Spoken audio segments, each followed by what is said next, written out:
தமிழக வெத்துவெட்டு கழகத்துக்கு தலைவரா இருக்கிற அந்த நடிகர் தற்குறி விஜய் கட்சியில போய் ஒரு ஆள் சேர்ந்தான் பாருங்க. நாஞ்சில் சம்பத். என்ன சம்பத்து? நாஞ்சில் சம்பத். நாக்க வாடகை கூடுறவன் வாயை வாடகை கூடுறவன் நாஞ்சில் சம்பத். கச்சவந்தி மாதிரி அப்பப்ப நிறம் மாறுற மாதிரி அப்பப்ப கட்சி மாறிட்டே இருப்பான். அந்த ஆளுக்குன்னு ஒரு கொள்கை கிடையாதுங்க. யாரையும் கூட்டம் பேச வந்தாலும் விட மாட்டான். இந்த ஆள் மட்டும் தான் பேசுவான். அந்த ஆள் கொள்கை பொறுப்பு ஒரு பேச்சாளர் வளர விட மாட்டான். நாஞ்சில் சம்பத்தினுடைய என்னன்னு கேட்டா, என்னோட ஒரு பெரிய பேச்சாளர் யாரும் கிடையாது. நான் தான் பெரிய பேச்சாளர். திராவிட முன்னேற்ற கழக மேடையில திராவிட இயக்க பேச்சாளரா அந்த ஆள் பேச ஆரம்பிச்சான். எல்லா கூட்டங்களுக்கு குறைஞ்சது 50,000 75,000 லட்சம் ரூபாய் நல்லா சம்பாரிச்சான். அப்படி பேசுவான். பள்ளிப்புறத்தில் 30 ஆண்டுகளுக்கு மேலாக ஒரே கட்சியில் பேசுகிறேன். ஒரே கட்சி. இந்த உயிர் இந்த உடலிலிருந்து பிரியும் வரை ஒரே கட்சி திமுக, ஒரே சின்னம் உதயசூரியன். இங்க பேசி துட்டா சம்பாதிச்சோம். ராஜ வாழ்க்கை வந்தான். நாங்க சோத்துக்கு வழி இல்லாத பேச்சாளர் எத்தனோ பேர் இருக்காங்க.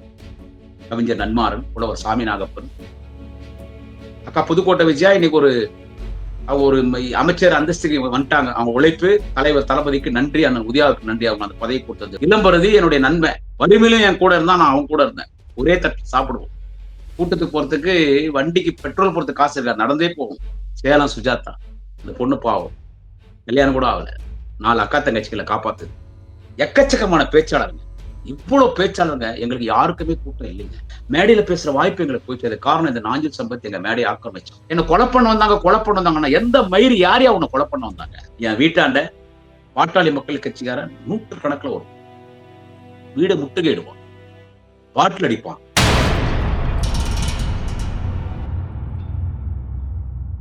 மை சென்னை 360 யூடியூப் சேனல் நேயர்களுக்கு குடியாத்தம் குமரனின் பணிவான வணக்கத்தை தெரிவித்துக் கொள்கிறேன். நண்பர்களே, பொதுவா அரசியல் வியாபாரின்னு சொல்லுவாங்க, அரசியல் விபச்சாரின்னு சொல்லுவாங்க. அரசியல் விபச்சாரி யாருன்னு கேட்டா, 2 நாளைக்கு முன்னால போய் தற்குறி அந்த குடிகாரம் பொம்பளை பொறுக்கி தமிழக வெத்துவெட்டு கழகத்துக்கு தலைவரா இருக்கிற அந்த நடிகர் தற்குறி விஜய் கட்சியில போய் ஒரு ஆள் சேர்ந்தான் பாருங்க. நாஞ்சில் சம்பத். என்ன சம்பத்து? நாஞ்சில் சம்பத். நாக்க வாடகை கூடுறவன் வாயை வாடகை கூடுறவன் நாஞ்சில் சம்பத். அந்த ஆள் தான் அரசியல் விபச்சாரி. நாஞ்சில் சம்பத்னா எல்லாருக்கும் ஓரளவுக்கு தெரியும், பொதுமக்களுக்கும் தெரியும். கச்சவந்தி மாதிரி அப்பப்ப நிறம் மாறுற மாதிரி அப்பப்ப கட்சி மாறிட்டே இருப்பான். அந்த ஆளுக்குன்னு ஒரு கொள்கை கிடையாதுங்க. ஒரு மனுஷனுக்கு முக்கம் ஒரு கொள்கையோடு பணியாற்றணும். திமுகல ஆரம்ப காலத்துல வந்து அந்த ஆள் பயணிச்சான். தொழிலே கூட்டம் பேசுறது. கூட்டம் பேசியே இன்னைக்கு கன்னியாகுமரி மாவட்டம் நாகர்கோயில்ல அவங்க சொந்த ஊர்ல ஒரு பெரிய பங்களா, பண்ணை, வீடு, நிலம், நீர் எல்லாம் திமுக மேடை பேசி. அதன் பிறகு மதிமுகல ஆரம்பிச்ச உடனே வைகோ அவர்கள் மதிமுக துவங்கின உடனே வைகோ கூட போய் பல ஆண்டு காலம், கிட்டத்தட்ட ஒரு 18 ஆண்டுகள் என்ன வைகோட இருந்தாலும் பயணிச்சா. அங்க யாரும் கூட்டம் பேச இருந்தாலும் விட மாட்டான். மதிமுக இருக்கும்போது யாரையும் கூட்டம் பேச இருந்தாலும் விட மாட்டான். இந்த ஆள் மட்டும் தான் பேசுவான். அந்த ஆள் கொள்கை பொறுப்பு ஒரு பேச்சாளர் வளர விட மாட்டான். அதன் பிறகு என்னோட ஒரு பெரிய பேச்சாளர் யாருமே கிடையாது. நாஞ்சில் சம்பத்தினுடைய என்னன்னு கேட்டா, என்னோட ஒரு பெரிய பேச்சாளர் யாரும் கிடையாது. நான் தான் பெரிய பேச்சாளர். வைகோவே எனக்கு கீழே தான். அப்ப வைகோ ஒதுக்கிட்டார். திமுக ஆச்சா, மதிமுக ஆச்சா, வைகோ ஒதுக்கிட்டார். வைகோ ஒதுனோடனே அப்படி போய் அதிமுக இருந்தாலும் சேர்ந்தான். ஜெயலலிதா ஒரு மரியாதை கொடுத்தாங்க. அந்த அம்மா ஜெயலலிதா ஒரு மரியாதை கொடுத்தாங்க. உட்கார வச்சு, அது யாரையும் உட்கார வைக்கவே முடியாது. உட்கார வைக்காது. இந்த ஆள் உட்கார வச்சு அதிமுக சேர்ந்துன்னு கொள்கை பொறுப்பு துணை செயலாளர் பதவி கொடுத்தாங்க. மாவட்ட தலைநகர்ல கூட்டம் போடுவாங்க. மாவட்ட தலைநகர்ல கூட்டம் போட்டு திமுக இப்படிதான் அப்படிதான் பேசினான்னு கிடையாது. நாஞ்சில் சம்பத் யாரை பார்த்தாலும் அவன் இவன் தான் அந்த பேசுவான். யாருக்கும் கலைஞரெல்லாம் ரொம்ப கீழே இறங்கி பேசுவான். யாரை பார்த்தாலும் அவன் இவன் பேசுவான். நான் அப்படிதான் பேசுவான். அதனாலதான் நான் நாஞ்சில் சம்பத்தை நானும் அந்த ஆள் பாண்டியில அவன் இவன் பேசிட்டு இருக்கேன். ஏன்னா நீ எல்லாரும் அவன் இவன் பேசுற இல்ல. ஒரு உலகத் தலைவன் கலைஞரே நீ அவன் இவன் தான் பேசுன. ஜாடு மாடு பாடுகா பாடூஸ் லக்காடி பையன் அரசியல் விபச்சாரி நாஞ்சில் சம்பத் கலைஞரே அவன் இவன் தான் பேசுவான். தளபதியும் அப்படிதான் பேசுவான். எல்லாரும் அப்படிதான் பேசுவான். திமுக மேடையில பேசும்போது ஜெயலலிதாவை அவன் இவன் பேசுவான். அவ்வளவு மட்டரகமா பேசி கூட்டம் பேசி லட்சம் லட்சம் லட்சம் லட்சம் இனோவா கார் கொடுத்துச்சு ஜெயலலிதா. கவர்மெண்ட் வீடு குத்துச்சு. அதன் பிறகு ஜெயலலிதா ஏதோ ஒரு நிகழ்ச்சிக்கு வராங்கன்னு சொல்லி பேனர் வச்சிருந்தாங்க. அந்த போயக்கானன் பகுதி அங்க ஏதோ ஒரு டெத் ஆயிட்டுச்சு. அப்போ ஒரு பத்திரிகையாளர் நாஞ்சில் சம்பத்தை கேட்கிறாங்க, டெத்தான இடத்துல போய் பேனர் வைக்கிறீங்களே ஜெயலலிதாக்குன்னா அதுல என்ன தப்பு இருக்கு? ஒரு யானை நடந்து போச்சுன்னா காலில் 4 எறும்புக்கு நசக்கப்பட்டு சாகும். அந்த மாதிரிதான் இந்த பேனர் வைக்கிறதுனா, யானை நடந்து போகும்போது காலில் எறும்பு நசக்கப்பட்டு சாகும். ஜெயலலிதாவை அப்படி அந்த மாதிரி ஏத்துக்குமா? உடனே பதவி வந்து எடுத்துருச்சு. அப்புறம் அங்க இங்க பேபே நடந்தோம். அதனால உடம்பு சரியில்லா இருக்கும்போது ஜெயலலிதா கூட ஹாஸ்பிட்டல்ல சேர்த்து ட்ரீட்மெண்ட் எல்லாம் பார்த்துச்சு. அதன் பிறகு அந்த அம்மா ஜெயலலிதா இறந்துட்டாங்களா, அப்புறம் சசிகலா பின்னால போனான். சின்னம்மா, சின்னம்மா, சின்னம்மா, சின்னம்மா, சின்னம்மா. அதான் சின்னம்மா, சின்னம்மான்னு மேடையில பேசினவன். நடராஜனாலே இவள அம்மாக்க முடியல சின்னம்மா. இவன் சொன்னான். சின்னம்மா, சின்னம்மா, சின்னம்மா. அப்புறமா டிடி விஜயநகரன்ட்ட போனான். எது கணக்கெடுத்துங்க. குறிச்சுக்குங்க. இந்த அரசியல் விபச்சாரி பாடூஸ் லக்காடி பையன், அந்த நாஞ்சில் சம்பத்து, திமுக, மதிமுக, அதிமுக, அப்புறமா சசிகலா, அப்புறமா டிடி விஜயநகரன். அங்க போனான். அந்த ஆள் எப்பயும் யாரையும் மதிக்க மாட்டாங்க. கூட்டங்கள்லாம் கிடையாது. அதுல டிடிவி கட்சியில திராவிடன் பேர் இல்ல. அப்படின்னு என்ன பண்ணிட்டான் அந்த ஆளு, டிடிவி கிட்ட இருந்து வந்துட்டான். வந்துட்டு அப்படியே சுத்தி இருந்தான். அப்படியே சுத்தி இருந்து ஆள புடிச்சு திமுகல வந்து நான் திராவிட இயக்க பேச்சாளரா பேசுறேன். திராவிட இயக்க பேச்சாளரா பேசுறேன்னு. திராவிட முன்னேற்ற கழக மேடையில திராவிட இயக்க பேச்சாளரா அந்த ஆள் பேச ஆரம்பிச்சான். எல்லா கூட்டங்களுக்கு குறைஞ்சது 50,000 75,000 லட்சம் ரூபாய் அந்த ஆள் வாங்கின ஃபீஸ். இளைஞரணி அத்தனை கூட்டங்களுக்கும் அவனுக்கு வாய்ப்பு வழங்கப்பட்டது. நாஞ்சில் சம்பத் அந்த அரசியல் விபச்சாரிக்கு வாய்ப்பு வழங்கப்பட்டது. சரி பேசுறானே. மாண்புமிகு துணை முதலமைச்சர் நாளைய முதல்வர் அண்ணன் உதயநிதி ஸ்டாலின் வாய்ப்பு கொடுத்தார். வாய்ப்பு கொடுத்து பேச வச்சார். நல்லா சம்பாரிச்சான். நல்லா சம்பாரிச்சான். அப்படி பேசுவான். அதிமுக இருக்கும்போது திமுக எப்படி எல்லாம் திட்டினானோ அந்த மாதிரி திமுக வந்த பிறகு அதிமுக திட்டினான். அப்படியே மாறத்தானே. அப்படியே மாறத்தானே. பேசினே இருந்தா பணமா கொட்டுச்சுங்க. எங்களுக்கு எல்லாம் கூட்டம் இல்லைங்க. இந்த கட்சிக்காக உழைச்ச பேச்சாளர், பள்ளி பருவத்துல மேடை ஏறியவன், உங்கள் முன்னால் பேசிக் கொண்டிருக்கிற குடியாத் குமரன். பள்ளி பருவத்துல மேடை ஏறியவன், கர்நாடகா மாநிலம் பெங்களூருல 7th படிக்கும் போதே நான் சிவாஜி நகர்ல சிவபூஜ்யம்னு ஒருத்தர் இருந்தாரு. பூஜ்யலிங்கம்னு இருந்தாரு. சண்முகம்னு இருந்தாரு. தேவராஜன் இருந்தாரு. இந்த மாதிரி அங்க திமுக நிர்வாகிகள் இருந்தாங்க. இன்னைக்கு ராமசாமி இருக்கார். இத்தனை பேர் இருக்கும்போது சிவசங்கர் இருந்தார். இத்தனை பேர் இருக்கும்போது சின்ன பையனை இருக்கும்போது கூட்டு போய் சிவாஜி நகர்ல ஸ்ரீராம்புரத்துலலாம் இந்த மேடையில பேச வச்சிருப்பாங்க. அந்த மாதிரி பள்ளிப்புறத்தில் 30 ஆண்டுகளுக்கு மேலாக ஒரே கட்சியில் பேசுகிறேன். ஒரே கட்சி. இந்த உயிர் இந்த உடலிலிருந்து பிரியும் வரை ஒரே கட்சி திமுக, ஒரே சின்னம் உதயசூரியன், கடவுள் கலைஞர், தலைவர் தளபதி, நாளைய தமிழகம் அண்ணன் உதயநிதி ஸ்டாலின். இந்த லட்சியத்தோட பேசுறோம். எங்களுக்கு கூட்டம் இல்ல. ஏன்னா எங்க மேடை இவன் பிடிச்சிட்டான். எல்லா கூட்டம் அவன் தான் பேசுவான். எங்களுக்கு கூட்டம் கிடையாது. நூற்றுக்கணக்கான பேச்சாளர்களுக்கு ஜீவாதாரம் என்னவென்று கேட்டால் மேடை தான். நான்லாம் ஐயா வெற்றி கொண்டு இருக்கும்போது 30 நாள் கூட்டம் பேசினேன். அப்ப நாஞ்சில் சம்பத் எங்க இருந்தான்? மதிமுக, அதன் பிறகு அதிமுக. 30 நாள் கூட்டம் பேசுவோம். இவன் ஒரு வியாபாரி வந்தான். திராவிட இயக்க பேச்சாளர் திமுக மேடையை ஆக்கிரமிச்சான். ஆனா திமுக இருக்கிற பேச்சாளர்களுடைய பொழப்பெல்லாம் கெடுத்தான். அவனையும் பேச வச்சாங்க. இந்த கட்சிக்காக உழைச்ச பேச்சாளர் எத்தனை பேருங்க? எத்தனை பேர்? இங்க பேசினான்.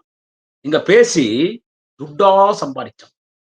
ராஜ வாழ்க்கை வந்தான். நாங்க சோத்துக்கு வழி இல்லாத பேச்சாளர் எத்தனோ பேர் இருக்காங்க. எங்களுக்கெல்லாம் கூட்டம் என்ன விடுங்க. என்னை பத்தி உங்களுக்கு எல்லாம் தெரியும்.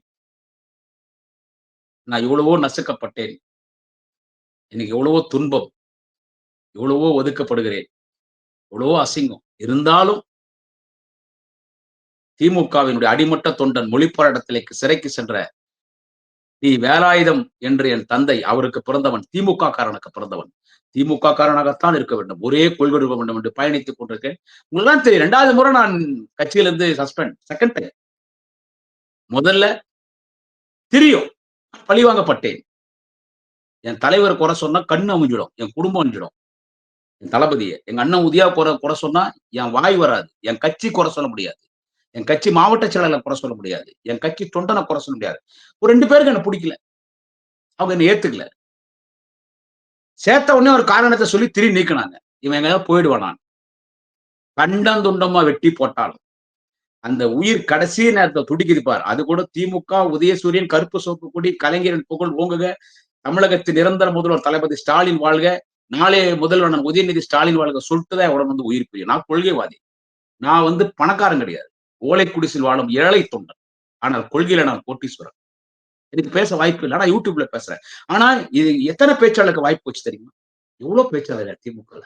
எவ்வளவு பேச்சாளர். தளபதி தளபதினு ஐயா வெற்றி நான் பட்டிமன்றத்துல 25 வருஷம் பேசினேன். கரூர் முரளி, இணை இலச்சி கவிஞன், ஈரோடு இறைவன், எங்களுக்கெல்லாம் ஆசான்.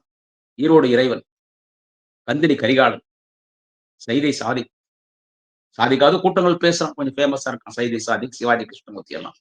ஆளுந்தூர் மலர்மன்னன், ஆளுந்தூர் பிலாமணி, கவிஞர் நன்மாறன், புலவர் சாமி நாகப்பன், அக்கா புதுக்கோட்டை விஜயா இன்னைக்கு ஒரு ஒரு அமைச்சர் அந்தஸ்துக்கு வந்துட்டாங்க. அவங்க உழைப்பு தலைவர் தளபதிக்கு நன்றி, அண்ணன் உதயாவுக்கு நன்றி. அவங்க அந்த பதவி கொடுத்தது. அதே மாரி எங்களுடைய முன்னோடி அண்ணன் கோவி செழியன் உயர்கல்வித்துறை அமைச்சர் ஆயிட்டார். அண்ணன் நெல்லிக்குப்பம் புகழேந்தி வாரிய தலைவர் ஆயிட்டார். இளம்பரதி என்னுடைய நண்பன். வறுமையிலும் என் கூட இருந்தா நான் அவன் கூட இருந்தேன். ஒரே தட்டுல சாப்பிடுவோம். கூட்டத்துக்கு போறதுக்கு வண்டிக்கு பெட்ரோல் போறதுக்கு காசு இருக்காது. நடந்தே போகும். ராயப்பேட்ல இருந்து டி நகர் ஆட்டம், அண்ணா நகர் ஆட்டம், புரசைவாக்கம் நடந்து போய் கூட்டம் பேசிட்டு வரும்போது கட்சிக்கார ஆட்டோ வச்சு அனுப்புவாங்க. அவன் இன்னைக்கு ஒரு ஜட்ஜ் ஈக்குவல் வந்துட்டான்.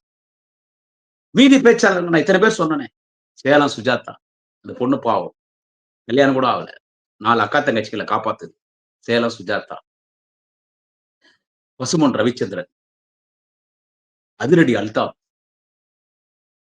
வன்னை புகாரி. நாகம்மை கருப்பையா. ஆரணி மாலா. நெறைய பேருங்க. நெறைய பேர் எனக்கு ஞாபகம் வரல. எழும்பூர் கோபி கூட ஒரு கவர்ன்மென்ட் ஸ்டாஃப் ஆயிட்டாப்டி. நெறைய பேருங்க. என் குடியாத்துல எத்தனை பேச்சாளர் தெரியுமா? ஒரு சின்ன பையன் புதுசா நல்லா பேசுறான். இப்பதான் நான் உதயா தேர்ந்தெடுத்தார் இளைஞரணியில. கவிஞர் தூயவன்னு. குடியாத்த நகரக்கழக துணை சார் ஜம்புனுடைய பையன் கவிஞர் தூயவன், குடியாத்தம் கோட்டீஸ்வரன், குடியாத்தம் பாரி, குடியாத்தம் அன்பு, குடியாத்தம் ஆசிய பிரபாகரன், குடியாத்தம் மொழிமாறன், முன்னாள் நகரமன்ற தலைவர், நகரமன்ற உறுப்பினர், சிறந்த பெண் பேச்சாளர் சகோதரி புவியரசி, பேரணாம்பட்டுல ராஜேந்திர பிரசாத், ஆம்பூர்ல தர்ம, ஆம்பூர் பொய்யாமலை இறந்துட்டார். வேலூர்ல எடுத்துனா ரமேஷ், சேர்க்காடு கென்னடி, பிரம்மபுரம் பழனி, இப்படி எத்தனோ பேருங்க. அரக்கோணத்துல எத்தனோ பேச்சாளர்கள், சென்னையில எத்தனோ பேச்சாளர்கள், கோவையில எடுத்தனா எத்தனை பேச்சாளர். பேர் எனக்கு ஞாபகத்து வரல. கோவை சம்பத்து, ஆவடி பாஸ்கர், கன்னியாகுமரியில குமரி பிரபாகரன், எக்கச்சக்கமான பேச்சாளருங்க. இவ்வளவு பேச்சாளருங்க. எங்களுக்கு யாருக்குமே கூட்டம் இல்லைங்க. யாருக்கும் கூட்டம் கிடையாது. மேடையில பேசுற வாய்ப்பு எங்களுக்கு போயிட்டு அது காரணம் இந்த நாஞ்சில் சம்பத் எங்க மேடையை ஆக்கிரமிச்சான். வாய்ப்பு கொடுத்தாங்க. அவனுக்கு குறைஞ்சது 50,000 75,000 1,00,000. பெரிய பெரிய மாவட்டம் அமைச்சர்கள் கூட்டம் போட்டாங்கன்னா 1,00,000. எங்களை மாதிரி சாதாரண ஆட்கள் கூட்டம் போட்டா 50,000 கொடுத்தாகணும். அவன் குடியாத்துல கூட்டத்துக்கு வரான். குடியாத்துல கூட்டத்துக்கு வரான். அந்த குடியாத்த கூட்டத்துக்கு வரும்போது மேடைக்கு கூட்டு போறதுக்கு முன்னால பணிச்செலவு குடு பணம்ன்றான். 50,000 கொடுக்குறார். கூட்டம் நடத்தினவரு ஒன்றிய செயலாளர் அண்ணன் என். சத்யானந்தம் சேர்மன், தம்பி மாவட்ட இளைஞரணி துணைப்பாளர் தம்பி ராஜ்கமல், இவங்க கூட்டம் நடத்துறாங்க. நாஞ்சில் சம்பத்த அந்த கூட்டத்துக்கு நானும் நகர இளைஞரணி நகரமன்ற உறுப்பினர் தம்பி குகன் 2 பேரும் தான் கூட்டு போறோம். ஏதோ ஒண்ணு பேசணும். ஆனா எங்க நிலைமை என்ன நான் சொன்னேன் பாத்தீங்களா? எங்க நிலைமைலாம் என்னங்க? இவ்வளோ கஷ்டப்பட்டோம். எங்க மேடைய ஆக்கிரமிச்சான். இன்னைக்கு இத்தனை பேச்சாளர் கஷ்டம். நான்லாம் எவ்வளவு நொந்து போயிருப்பேன். எனக்கெல்லாம் மேடையில பேசணும்னு ஆசை. கட்சியில இனிமேல் யாராவது ஒரு குறை சொல்ல முடியுமா? கொள்கையில இவன் தவறிட்டான். இவன் தேர்தல் நேரத்துல எம்பி தேர்தலையோ, எம்எல்ஏ தேர்தலையோ, இவன் திமுகல இருந்துட்டு, இவன் எதிர்க்கட்சிக்கு வேலை பார்த்தான். நடந்து முடிந்த நாடாளுமன்ற தேர்தலில் ஏசி சண்முகம் நின்னார். அதுக்கு முன்னால் ஏசி சண்முகம் தான் நின்னார். இவன் பிஜேபி ஏசி சண்முகத்திட்ட லட்சக்கணக்கில் கோடிகள பணம் வாங்கி வேலை பார்த்தான். கட்சியை காட்டி கொடுத்தான். எவனாவது ஒருத்தன் எம்எல்ஏ கை நீட்டி சொல்ல முடியுமா? நாங்க நீக்கப்படுறோம். பழி வாங்குறாங்க. இருந்தாலும் தளபதி மாதிரி ஒரு தலைவன் இனி தமிழ்நாட்டுல பொறக்க மாட்டார். அவருக்குள்ள உதயநிதி ஸ்டாலின் இருக்காரு. அண்ணன் இருக்காரு. அந்த தளபதிக்கு துரோகம் பண்ணலாம். கட்சிக்கு துரோகம் பண்ணலாம். இந்த கட்சி எனக்கு சோறு போட்டுச்சு 30 வருஷம். 30 வருஷம் கட்சி சோறு போட்டுச்சு. இன்னைக்கும் கட்சி தான் சோறு போடுது. நேதி சம்பத்து சொல்றேன். யோ நீ மேடையில அலங்கார வார்த்தை பேசிட்டு காசு வாங்கிட்டு போயிடுற. நாங்கெல்லாம் எவ்வளவு அடி வாங்குறோம், உதவாங்க. நான் யூடியூப்ல இன்னைக்கு பேசல. எனக்கு எவ்வளவு பிரச்சனை தெரியுமையா? அவன் பாமக அந்த அன்புமணி என்ன தரங்கட்டு பேசுறான் முதலமைச்சர் தலைவர் தளபதி அவர்கள். அந்த அன்புமணிக்கு நான் ஒருத்தன் தான் பதில் சொல்றேன். இறங்கி அடிக்கிறேன். அப்போ ராமதாஸ், அப்புறமா அன்புமணி. நான் நாஞ்சில் சம்பத்து சொல்றேன். என்ன கொலை பண்ண வந்தாங்க. எந்த மயிறு யாரையா உன்னை கொலை பண்ண வந்தாங்க? என் வீட்டாண்ட பாட்டாளி மக்கள் கட்சிக்காரன் 100 கணக்குல வரும். வீடை முட்டுகையிடுவான். பாட்டில் அடிப்பான். கத்தி எடுத்துருவான். நைட்ல குடிச்சிட்டு வருவான். வெளியே போக முடியாது. கேட்டு பூட்டிடுவாங்க. பெண்கள் அனுப்புவான். கையில தொடப்ப கட்ட செருப்பு முறம் கொடுத்து அனுப்புவான். அவங்க அசிங்கமா பேசுவாங்க. நம்ம பெண்கள்கிட்ட சண்டை போட முடியுமா? என்ன பாதுகாக்கணும்னு சொல்லி அருணை மாநகரத்தின் அருணையாளர் அருணையன் செல்வம், திராவிட தீபம், மாண்புமிகு பொதுப்பணித்துறை நெடுஞ்சாலைத்துறை அமைச்சர் அண்ணன் ஏவா வேலு, வேலூர் மாவட்ட திமுக செயலாளர் இளம்புயல் அண்ணன் ஏபி நந்தகுமார் எம்எல்ஏ முதலமைச்சர்கிட்ட சொல்லி குமரனை பாதுகாக்கணும். அவன் தான் தைரியமா பேசுறான் உடனே. அப்போ முதலமைச்சர் மாண்புமிகு தலைவர் தளபதி 2026 தமிழகத்தின் முதலமைச்சராக பொறுப்பேற்கக்கூடிய மாண்புமிகு தலைவர் தளபதி எனக்கு பலத்த போலீஸ் பாதுகாப்பு கொடுத்திருக்காரு. 1.5 வருஷமா நான் போலீஸ் பாதுகாப்பு இருக்கேங்க. என்னை எந்த நேரத்துல எவன் வெட்டுவான் என்னன்னு தெரியாது. எனக்கு அவனுக்கு முன்ன பின்ன பகையா இல்ல. நான் யூடியூப்ல பேசுறேன். என் கட்சி திமுக, என் தலைவர் தளபதி அண்ணா உதயா யார் பேசினாலும் நான் பேசுவேன். சோ உயிரை கையில பிடிச்சு நான் எல்லாம் பயணிச்சுட்டு இருக்கேன். நாஞ்சல் சம்பத் உனக்கு ஏதாவது அந்த மாதிரி எதனா இருக்குதாடாயா உனக்கு? உனக்கு எதுவும் கிடையாது. சோ எங்க மேடையை நீ ஆக்கிரமிச்சுட்டு என் கட்சி பேச்சாளனுக்கு யாருக்கும் நான் ரொம்ப குறைச்சுதான் பேசுவேன். நினைவு மறந்து போச்சு. நான் பல மன உளைச்சல் இருக்கேன். இந்த 5 வருஷமா பல மன உளைச்சல் இருக்கேன். ஆனா எனக்கு மறந்து போச்சு. நான் எழுதி வச்சுன்னு பேச எனக்கு தெரியாது. தோன்றதை நான் பேசுவேன். எங்க மேடை ஆக்கிரமிச்சு நல்லா சம்பாரிச்சுட்டு நல்லா சம்பாதிக்கிறான் சார். நல்லா சம்பாரிச்சுட்டு திடீர்னு விஜய் கட்சி ஆரம்பிச்ச உடனே அந்த தற்கொலை பொம்பளை பொறுக்கி அந்த ஜாடு மாடு பாடுகா பாடூஸ் லக்காடி பையன் அந்த விஜய் இவன் நாஞ்சில் சம்பத்து கூட ஜாடு மாடு பாடுகா லக்காடி பாடூஸ் பையன் இந்த நாஞ்சில் சம்பத்து விஜய்க்கு ஆதரவா செயல்பட ஆரம்பிக்கிறான். உனக்கு என்னையா குறை? என் கட்சி குறை வச்சிச்சு திமுக உனக்கு. ஜெயலலிதா கிட்ட உடம்பு சரியில்லாம அந்த அம்மா ஹாஸ்பிட்டல் சேர்த்து இங்க ரொம்ப சீரியஸ் ஆயிட்டான் இருந்தாலும் நாஞ்சில் சம்பத். இங்க ரொம்ப சீரியஸ் ஆயிட்டாங்க இருந்தாலும் நாஞ்சில் சம்பத் தளபதி ஹாஸ்பிட்டல சேர்த்தாரு. டாக்டர் கிட்ட தினம் போன்ல தளபதி பேசுவார். என் கட்சியினுடைய முக்கியமான பேச்சாளர். அவன் திராவிட இயக்க பேச்சாளர் மேடையில. அதனால என் கட்சியினுடைய பேச்சாளர் உயிரை காப்பாற்றணும்னு காப்பாத்தி தினம் டாக்டர்கிட்ட போன் பேசி நாஞ்சில் சம்பத் உயிரை காப்பாத்தினவர் யாருன்னு கேட்டா தேச தலைவன், உலக தலைவன், தமிழினத்தின் தலைவன், திராவிட இனத்தின் தலைவன் தலைவர் தளபதி ஸ்டாலின். என் தலைவன் நம் தலைவர் தளபதி ஸ்டாலின் நாஞ்சில் சம்பத்துக்கு உயிர் பிச்சை போட்டார். வக்கால ஒளி அந்த நன்றி கூட இல்லையா அவன். அப்படியே பார்த்தான். இத்தனை கட்சி இன்னொரு கட்சி கூட அவன் போய் போறதுக்கு போனான். என்னவோ திராவிட வெற்றி கழகம் அந்த மதிமுக ஒருத்தர் பிரிஞ்சார் பாருங்க, மல்லை சத்யான்னு சொல்லி. அவரு மல்லை சத்யா ஒரு கட்சி ஆரம்பிச்சார். வைகோ கிட்டையும் வைகோ பையன்கிட்டையும் திரு வையாபுரி எம்பி அண்ணன் வையாபுரி அவரிடத்துல பிரச்சனை ஏற்பட்டு அந்த கட்சி துவக்க விழாக்கு இவன் போறான். யாரு? இந்த நாஞ்சில் சம்பத்து. அங்க போய் சேரலாமா சேகத்தை கூப்பிட்டாங்க. அங்க கூட்டங்கள்லாம் இல்லன்ட்டான். இவன் விபச்சாரி தானே. இவன் என்ன பண்றான்? திமுக நல்லா பேசிட்டு இருக்கான். அவனை கூட்டம் எங்களுதான் கூட்டம், இவனு தானே கூட்டமே. தமிழ்நாடு முழுக்க பேசுறான். தமிழ்நாடு முழுக்க பேசுறான். கூட்டம் நல்லா பேசிட்டு இருக்கான். விஜய் மேல இவனுக்கு ஏதோ ஒரு மோகம். நாஞ்சில் சம்பத் தனிநபர் ஒரு ஒழுக்கமான மனிதர் கிடையாதுங்க. ஆமா, காரி துப்புனா தொடச்சுக்குவான். ஒரு சினிமால டைலாக் வரும் பாருங்க, நாஞ்சில் சம்பத் படிச்ச நடித்த படத்துல காரி துப்புனா என்ன பண்ண நான் தொடச்சுக்குவேன். எனக்கு மாணவ மோசம் வைக்கலாம் கிடையாது. உண்மையான வாழ்க்கை தான். ஆமா, அவரோட வீடியோஸ் எல்லாம் நிறைய வெளியிடுச்சு. சும்மா பீர் குடிப்பாரு. சும்மா ஒரு வயசு பொண்ணு வந்து ஒதட்டு முத்தம் கொடுக்கும். இந்த கிளா பாடு நாஞ்சில் சம்பத்துக்கு ஒருத்தி வந்து முத்தம் கொடுப்பான். அந்த வீடியோ எல்லாம் வெளியே வந்துச்சு. கேட்டா நானே இல்லைன்னா அந்த பாடுதான். அந்த பாடுதான். என்ன சொல்றது? அந்த பாடுதான். என்ன பண்றான்? திமுக மேடையில பேசினே இருந்துட்டு அந்த கரூர்ல 41 பேர் கொன்னான் இல்ல விஜய், அதுக்கு நீதிமன்றத்துக்கு போனான். சிபிஐ விசாரணை வேணும்னு விஜய். சிபிஐ விசாரணை வேணும்னு விஜய் நீதிமன்றத்துக்கு போறாங்க. நீதிமன்றம் யார் கண்ட்ரோல்? நம்ம நீதிபதிகளை குறை சொல்லக்கூடாது. அவங்களே பாவம் சொல்லிட்டாங்க, எங்களுடைய தீர்ப்புல கூட தலையிடுது அரசியல்னு. அவன் பிஜேபி காரன் தான் சொன்னான், RSS.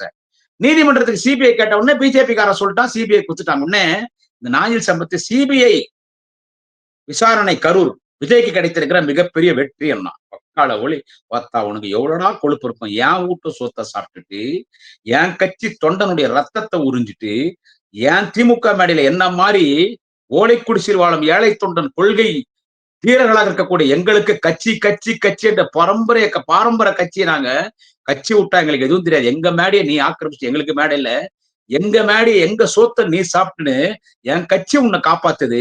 என் தலைவன் தளபதி ஸ்டாலின் உயிரை காப்பாத்துறாரு. எங்க அண்ணன் உதயா இளைஞரணியில் அத்தனை கூட்டத்திலையும் உனக்கு பேச வாய்ப்பு கொடுத்து லட்சம் வாங்கி கொடுத்தாரு. விஜயடா பாராட்டுற. அப்புறம் எப்படிடா என் கட்சி தொண்டை உன்னை திட்டாம இருக்க மாட்டான்? அறிவாத்துல இருந்து போன் வந்துச்சு, எனக்கு மிரட்டல் வச்சு ஒக்காளி ஓத்தா உன்னை ஊடு தேடி வந்து செருப்பால் அடிச்சிருக்கு. அப்புறமா என்ன பண்றான்? தொடர்ந்து விஜய்க்கு ஆதரவா பேச ஆரம்பிக்கிறான். எப்படி உனக்கு திமுக மேடையில ஏத்துவாங்க? அவன் விஜய் ஒக்கால ஓலி ஓத்தா அவன் தற்கொலை குடிகாரன் ஆகி அவன் விஜய் என்ன சொல்றான்? நம்ம முதலமைச்சரை இவ்வளவு கீழே இருங்க அங்கிள்னு பேசினான். பவளவிழா பாப்பான்றான். அந்த குடிகார பாப்பா விஜய், அந்த பொம்பளை பொறுக்கி பாப்பா விஜய், அந்த தற்குறி பாப்பா விஜய், அந்த ஜாடு மாடு பாடுகா பாடூஸ் லக்காடி பாப்பா விஜய் முதலமைச்சரை பேசுறான். குடும்பமே கொள்ளடிக்குதுன்றான். அண்ணன் உதயாவை பழவளை பாப்பான்றான். உடம்பு ஓத்தா அவங்க அம்மா அவன் விஜய் நீ வந்து பாராட்டி பேசினா உன்னை எப்படி திமுக மேடையில் ஏத்துவாங்க? அவ்வளவு மானரோசம் இல்ல. 200 பேச்சாளர் தயார் பண்ணி வச்சிருக்காரு ஆனா உதயநிதி ஸ்டாலின். இன்னும் 50 வருஷம் என் கட்சிக்கு பேச்சாளர் பஞ்சம் இல்ல. இன்னும் 50 வருஷத்துக்கு பஞ்சம் இல்ல. எல்லாம் சின்ன சின்ன பசங்க, ஆண் பெண்ணு சூப்பரா. திமுகவில் பேச்சாளர்கள் வேண்டும் என்று இளைஞரணி விண்ணப்பம் வழங்கும் போது 17,500 17,500 பேர் விண்ணப்பித்தார்கள். எனக்கு பேச்சாளர்கள் நான் உங்களுக்கு வருகிறேன். அதுல கிட்டத்தட்ட 300 பேர் தேர்ந்தெடுத்தாங்க. இந்த செய்தி எல்லா நாட்டிலும் நாஞ்சில் சம்பத் பாடுஸ் பேசணும். நீ பேசிட்டா உன்னை ஏத்துக்குவாங்களா? நான் தந்தி டிவி நடத்தின கருத்தரங்கத்தை போய் விஜய் அப்படி பாராட்டி சப்பறான். உள்பேச மடக்கி மடக்கி சப்பறான். விஜய் வலிக்குது விட்டுடனா கூட விட மாட்டேன்றான். நாஞ்சில் சம்பத் மடக்கி மடக்கி சப்பறான். அதன் பிறகு எப்படிங்க கூட்டத்தை கூப்பிடுவாங்க? தஞ்சை மாவட்டத்துல என்னோட 5 கூட்டத்துக்கு எடுத்து கேன்சல் பண்ணிட்டாங்க. வயிற்றுல அடிச்சிட்டாங்க பாடம் புறம்போக்க. அங்க விஜய் வாழ்கன்ற அவனுக்கு எதிர்காலங்கிறதுன்னு போய் தந்தி டிவில பேசுற. அவன் கரூர்ல இருந்து வந்துட்டு இருந்து சரி விஜய் அப்படியே பாராட்டி பேசுற. காசு கொடுக்காம கூட்டம் சேர்த்து அவன் பெரிய மயிர் பிடிங்க மன்னாசாமி நீ பேசினா உன்னை திமுக மேடையில் ஏத்தனமா? புக் ஆயிட்டான் விஜய் கிட்ட கட்சியில போய் சேரத்துக்கு. இங்கதான் விஷயத்துக்கு நான் வரேன். விஜய் கிட்ட புக் ஆயிட்டான். 10 நாளைக்கு முன்னாலே டேட் கொடுத்தாச்சு விஜய் கிட்ட கட்சியில போய் சேரத்துக்கு. அண்ணன் உதயநிதி ஸ்டாலின் பிறந்த நாளுக்கு 1 மாசத்துக்கு முன்னாலே மாண்புமிகு இந்து சமய அறநிலைத்துறை அமைச்சர் அண்ணன் சேகர் பாபு அவர்கள் இந்த பாடூஸ் நாஞ்சில் சம்பத் கிட்ட தேதி வாங்குறார். சரி அவன் கூட்டம் எல்லாமே கேன்சல் ஆயிடுச்சு வேணான்றாங்க. சேகர் பாபு வேற ஆங்கிள் யூஸ் பண்றது அவர் செயல்பாபு சேகர் பாபு சிறந்த மாவீரர். அவரு சரி இவன் எந்த இடத்துல டிஸ்டர்ப் ஆயிருக்கான். சரி நம்ம மேடையில பேசிட்டு கரெக்ட் பண்ணிட்டு நம்ம மேடையில பேசிட்டோம். அவரு ஒரு லைன் எடுக்கிறார். லைன் எடுத்து இவனை கூப்பிட்டா மேடைக்கு வராங்க. நீ விஜய் கட்சிக்கு போறதுக்கு டேட்டு கொடுத்தாச்சு. அங்க எல்லாம் ஆயிடுச்சு. லேவாதியம் எல்லாம் பேசியாச்சு. காரு வீடு பணம் எல்லாம் பேசியாச்சு. பேசிட்டு இந்த கூட்டத்தை நான் உதயாவை பாராட்டி பேசுறான். ஜாடு மாடு பாடுகா மாடு பையன் பேசுறான். உதயநிதி 1000 போர் யானைகளுக்கு சமம்ன்றான். ஆஹாவோன்னு பேசுறான். அந்த மேடையில என் தலைவன் தளபதி ஸ்டாலினை அவர் தான் 2026 முதலமைச்சர்னு பேசுறான். விஜய் கட்சியில சேர்த்துக்கு புக் ஆயிட்டான். புக்கான பிறகு வருங்கால முதலமைச்சர் திரியும் முதலமைச்சர் தளபதினு பேசுறான். சிறந்த எதிர்காலம் இருக்கிறது உதயநிதிக்குன்னு பேசுறான். எல்லா பேஸ்ட்ல ₹1,00,000 வாங்கிட்டு போயிட்டு 4வது நாள் போய் நடிகர் விஜய் கட்சியில போய் சேர்ந்தான். இதை விட உங்க ஆத்தா நீ விட்டு சாப்பிடணும். நாஞ்சில் சம்பத் அங்க புக்காயாச்சு. போகும்போது ஒரு கூட்டம் பேசிட்டு போயிடலாம். ₹1,00,000 வாங்கி போயிடலாம். அண்ணன் சேகர் பாபு அண்ணன் ஏவாவேலு எல்லாம் பேச்சாளர்னா பணம் தள்ளி கொடுப்பாங்க. அங்க போயிட்டான். எங்க அண்ணன் ஏபி நந்தகுமார் அள்ளி கொடுப்பான். போயிட்டான். அங்க போய் சேர்ந்துட்டு இப்ப என்ன சொல்றான்? என்ன புறக்கணிச்சாங்க. என்ன வள்ளுவர் கூடத்துல நடந்த அறிவு திருவிழால என்ன பேச விடல. அடி செருப்பால படுஸ் அதுல போய் உன்னை பேச விடுவாங்க. 40 பேச்சாளர் உதயநிதி பேச வச்சார். அவங்கதான் பேசு. எப்பவுமே வள்ளுவர் கூடம்னா யார் பேசுவாங்க தெரியுமா? கழக கொள்கை பொறுப்பு செயலாளர் முன்னாள் மத்திய அமைச்சர் அரக்கோணம் நாடாளுமன்ற உறுப்பினர் அண்ணன் டாக்டர் எஸ் ஜெகத்ரட்சகன் பேசுவார். அவரோட பேச்சாளர் நீ அண்ணன் டாக்டர் ஜெகத்ரட்சனோட திமுக நீ ஒரு ஆளா? அவரே அந்த அறிவுத்திரோட அவரே பேசலாம். அதை ஒரு என்ன சொன்னார் தெரியுமா என்கிட்ட? நான் பேசுறது முக்கியம் இல்லடா. நானே எத்தனை நாள் பேசிட்டோம். 40 பசங்களை தம்பி உதயநிதி பேச வச்சாரு. அதை நான் பாராட்டுறேன். நான் 40 முறை அறிவுத்திரோட பேசதான் நினைச்சேன். 40 பசங்களை பேச வச்சாரு. அவன் தான் நாளைக்கு கட்சியை காப்பாற்ற போறான். உதயநிதி கட்சிக்கு தலைவராகும். உதயநிதி இந்த நாட்டின் முதலமைச்சரா வரும்போது அந்த 40 பேச்சாளர் தான் முக்கியம் சொல்லி சந்தோஷ். அங்க இவனை பேச முடியலையா? இவனை கல்லூரியில பேச முடியலையா? ஏண்டா வயசு பொண்ணுங்கிற இடத்துல உன்ன மாதிரி பொம்பளை பொறுக்கி பேச சொல்லாமா? நீதான் கண்ட பொண்ணு கூட ஜட்டி பிராவோட உன் வாயில பீரு வைக்கிறா. அவளுக்கு உன் வாயில வைக்கிறா. உன் வாயில ஒதுட்டு புத்தம் கொடுக்குறா. உன்னை கொண்டு போய் கல்லூரி விழால பேச விடுறதா? இவ்வளவு பருக்கி புறம்போக்கு போய் அங்க போய் உதயநிதிக்கு எதிர்காலம் இல்லைன்னு பேசுறான். ஏன்டா பார்த்தா ஒரு வாரத்துக்கு முன்னால உதயநிதி 1000 யானைகளுக்கு பலம் 1000 யானைகளுக்கு சமம் தலை சிறந்த எதிர்காலம் இருக்கிற இளைஞர்னு பேசுற எங்க தலைவர் தளபதி 2026 அவர் தான் முதலமைச்சர் திமுக ஆட்சின்னு பேசிட்டு பார்த்தா அங்க போய் என்ன சொல்றான்? விஜய்க்கு எதிர்காலம் இருக்கிறது. அவசியம் தேவைப்படுகிறான் விஜய். தம்பி விஜய் தேவைப்படுகிறார். எனது தலைவர் உதயநிதிக்கு எதிர்காலம் இல்லைன்னு திமுகவை கண்ணாம்புண்ணான்னு பேசிட்டு நான் போய் விஜய் சந்தித்தவுடன் அவர் இடத்துல சொன்னாரு, சார் நான் உங்க ஃபேன் என்று சொன்னார் என்னை பார்த்து. ஆனா அவனுக்கு அவனே பேசுவான். நாஞ்சில் சம்பத் என்னன்னு கேட்டா, தமிழ்நாட்டில் 10 பேச்சாளர்கள் இருக்கிறார் என்று சொன்னார். அப்படி மூச்சு எடுப்பான். அப்படி தட்டுவான். 10 பேச்சாளர் சொன்னா நாஞ்சில் சம்பத் முதன்மையானவன பார்த்தா இவனுக்கு இவனே சொல்லிக்குவான். டேய் முடியாத்தம் குமரம் பண்ணாலும் இவர் ஆளே கிடையாது. 2 பேர் ஒரு மேடையில பேசினாங்க. வாத்தானே மனப்பாட பண்ணி வசன வியாபாரி வாய் வாடி கூடுற அரசு விபச்சாரி. இவன் கொள்கை வீரன்டா. ஏழைதான். ஆனா கொள்கையில கோட்டீஸ்வரன். 2 பேர் ஒரு மேடையில பேசலாமா? மாத்தா வரியா? நீ விஜய் கட்சி ஏறு, நான் திமுக மேடையில ஏறுறேன். நானே போட்டுக்கிற மேடை பேசலாமா? அவன் விஜய் சொன்னானா இவனை பார்த்து, நீங்க நான் உங்க ஃபேன். என்னடா ஃபேனு? அவன் விஜய் சொன்னானா நான் உங்க ஃபேன். என்ன பஜாஜ் ஃபேனா? கிராம்ப்டன் ஃபேனா? கேத்தான் ஃபேனா? உஷா ஃபேனா? எந்த ஃபேனுடா? அவனே ஒரு இத்து போனவன். அதை விட இத்து போனவன் நீ நாஞ்சில் சம்பத்து. அந்த இத்து போனவன் இந்த இத்து போனவன் சொன்னா நான் உனக்கு ஃபேனுன்னு சொல்லிட்டு அப்புறம் பாசறை கூட்டம் நடத்தும், நிறைய கூட்டங்கள் நடத்தும். அப்பதானே சம்பாதிக்க முடியும், அப்பதானே சம்பாதிக்க முடியும். அங்க போயிட்டு இனி திமுக மேடை, திமுகவை நான் கிளின்னு கிழிப்பான். நான் பார்த்தா வாடி கிட்டத்தட்ட 300 பேச்சாளரை நான் உதயநிதி ஸ்டாலின் தயார் பண்ணி வச்சிருக்காரு. அந்த 300 பேர் விட்டா உக்காளி உனக்கு இனிமே யூடியூப்ல நான் தான்டா, உனக்கு யூடியூப்ல நான் தான். அதனால இவன் நாளைக்கு வேற கட்சி கூப்பிட்டா போயிடுவாங்க.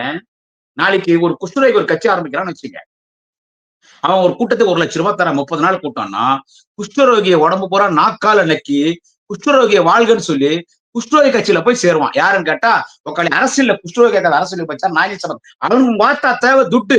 நான் ஏழை, எனக்கு துட்டு வேணாம், எனக்கு கொள்கை. இந்த நேரத்துல என் குடும்பத்தை கட்சி காப்பாத்து, எனக்கு போலீஸ் பாதுகாப்பு. ஏன்னா எல்லாரும் பேசுறேன். மாண்புமிகு பொதுப்பணித்துறை நெடுஞ்சாலைத்துறை அமைச்சர் அருணை மாநகரத்தின் அருணையின் செல்வம் திருவண்ணாமலை திராவிட தீப மன்னன் ஏவா வேலூர்களும், வேலூர் மாவட்ட திமுக செயலாளர் இளம் புயல் எங்கள் குடும்பண்ணன் ஏபி நந்தகுமார் அவர்களும் தலைவர்கிட்ட சொல்லி, அண்ணன் உதயா கிட்ட சொல்லி எனக்கு போலீஸ் பாதுகாப்பு கொடுத்துருக்காங்க. இதோட என் கட்சி எனக்கு என்ன செய்யணும்? எனக்கு பணம் முக்கியம் இல்லை, எனக்கு கட்சியில காப்பாத்து கட்சியில. எங்க அண்ணன் ஏவா வேலு இருக்காரு, எங்க அண்ணன் ஏபி இருக்காரு, என்ன யாரும் விட்டுட மாட்டாங்க. என் கட்சி இருக்குது, என்னை காப்பாத்து. குடியாத்துல என் குடியாத்த கட்சி இருக்குதுங்க. என் குடியாத்துல என் கட்சி ஒன்றிய செயலாளர் சேர்மன் சத்யா இருக்கிறாரு, நகர செயலாளர் அண்ணன் சவுந்தரராஜன் இருக்காரு, மாவட்ட துணை செயலாளர் நண்பர் அரசு இருக்காரு, பிரித்திஷ் இருக்காரு ஒன்றிய செயலாளர். இப்படி பல பேர் நான் சொல்லுவேன். என் கட்சி என்னை கைவிடல, அதனாலதான் கொள்கையோடுகிறேன். அந்த கொள்கை முட்டை அவங்க பார்த்தா டேய் 1000 ரூபாய் எனக்கு பெரிய விஷயம்டா, பார்த்தா உனக்கு கூட்டத்துக்கு 1,00,000 ரூபாய் தரங்கடா. திமுக அவ்வளவு சம்பாதிச்சு எப்படிடா என் கட்சியை காட்டி கொடுத்தவங்க பார்த்தா அன்னைக்கு திமுக இருந்து மதிமுக போனேன், மதிமுக இருந்து அதிமுக போனேன், அதிமுக இருந்து சசிகலாட்ட போனேன், சசிகலா கிட்ட இருந்து டிடிவி தினகரன் போனேன், டிடிவி தினகரன் இருந்து 6 வருஷம் திராவிட இயக்க பேச்சாளர், மயிரி பேச்சாளர்னு. நீ திராவிட இயக்க பேச்சாளர்டா, விபச்சார பேச்சாளர் அங்க இருந்தான். அப்புறமா என்ன பண்ணா, திமுக பேசினே இருந்தான். அப்புறமா என்ன பண்ணா, நடுவுல அந்த மல்லை சத்யா திராவிட வெற்றி கழகம் ஆரம்பிச்சு வந்தால் அங்க போய் எட்டி பார்த்தான், கூட்டம் என்ன வந்துட்டான். இப்ப விஜய் இது சப்பரத்துக்கு போகிறான். இவன் திமுக பத்தி பேசுறானா, நீ மேடை ஏறி பேசும்போது டே உனக்கு கொள்கைடா, இது எத்தனாவது கட்சிடா, நாளைக்கு பிஜேபிக்கு போறியா? நான் சொன்ன மாதிரி தானே குஷ்ரோகி ஒரு கட்சியை துவங்கி அவன் எதனா கூட்டத்தில் 1,00,000 ரூபாய் கூட அங்கேயும் போவான். இந்த ஜாடு மாடு பாடு லக்காடி பையன் நம்ம தோழர்கள் நம்ம கட்சியை நம்பி இருக்கிறான் பேச்சாளர், நம்ம கட்சியை நம்பி இருக்கிறான் பேச்சாளர். அவனுக்கு வேற தொழில் கிடையாது. நான் நிறைய பேச்சாளர் பேர் சொல்ல மேல கோச்சுக்காது, எனக்கு நினைவு இல்லை. நம்ம கட்சியை நம்பி இருக்கிறாங்க பேச்சாளர். ஒரு கூட்டம் மாசம் ஒரு 3 கூட்டம் கொடுத்தா இந்த மாசம் பொழப்பம் தள்ளிடுவோம். 200 பசங்களை இன்னைக்கு அண்ணன் உதயா தேர்ந்தெடுத்தாங்க. அந்த பசங்களை பேச விடுங்க. நாஞ்சில் சம்பத் மாதிரி ஆட்களா இங்க வேணும். கட்சியிலே இல்லாத இலக்கிய பேச்சாளராக திமுக மேடையில பேச வைங்க. நம்ம கட்சி பேச்சாளர் அண்ணன் உதயநிதி ஏவுகணை, பவர்ஃபுல் ஏவுகணை. 200 பேரோ 250 பேரோ இருக்காங்க அவர் தேர்ந்தெடுத்த. அவங்க அந்த பசங்க பேசுறங்க. அண்ணன் உதயாதான் இன்னைக்கு கட்சி, அவர் சொல்ற மாதிரி கேட்போம். அந்த பசங்க பேசுறங்க. இனிமே நாஞ்சில் சம்பத் மாதிரி ஆட்களை இந்த மேடை டே துரோகி, டே உங்க வாத்தா, டே உங்க ஒக்கால ஒளி தாய் ஒளிய அடவங்க வாத்தாங்க உங்கள டே நாஞ்சில் சம்பத், நீ ஏடிஎம்கேல திமுகவை பேசின மாதிரி உங்க ஆத்தா அவங்க அம்மாவை அவன் நடிகர் விஜய் மேடை ஏறி உங்க அம்மாவை பேசணும்னு வச்சுக்க, அவங்க ஆத்தா குடியாத்தவங்க வந்து உன்னை செருப்பா ரெடி பண்ணா, விபச்சாரி பிராஸ்டியூட் ரெடி பாஸ்டர் பிம்புடா நீ உங்க ஆத்தா நாஞ்சில் சம்பத். என் தலைவன் தளபதி ஸ்டாலின் குறித்தோ அண்ணன் உதயநிதி ஸ்டாலின் குறித்து திமுக குறித்து பேசுறேன், உங்க அம்மால கட் பண்ணி காக்காக்கு போட்டுருவேன். மகரா பாத்திரம் யூடியூப்ல. நான் நன்றி வணக்கம். நாளைக்கு ஒரு பதிவில் சந்திக்கிறேன். குடியாத்த குமரன். உங்களுக்கு எவ்வளோ ஒரு இது இருந்தா, மனசுக்குள்ள எந்த ஒரு தைரியம் இருந்தா இந்த அளவுக்கு உங்களால பேச முடியும். ஆனா அப்ப நம்ம சொல்லலாமா தோழர், ரொம்ப கிரிஞ்சா பேசிருக்கீங்க, சும்மா உடான் சுட்டிருக்கீங்க, நல்ல டயலாக் ப்ரிப்பேர் பண்ணிருக்கப்பா, அடிக்கடி இந்த டயலாக் மறந்துருச்சுன்னு சொல்லி ஸ்கிரிப்ட் பேப்பரை பாத்தியா அப்படின்ற மாதிரி நாங்க கேட்கலாமா? இதுல அவரு வேற ஃபர்ஸ்ட் அங்கிள்னு சொல்லிட்டாரு, ஃபைனல் டச்ல தாய் மாமாவா எங்க சார் போனாரு இத்தனை நாள்? 50 வருஷமா அந்த தாய் மாமா எங்க போனாரு? ஒரு தாய் மாமான்னு என்ன பண்ணணும்?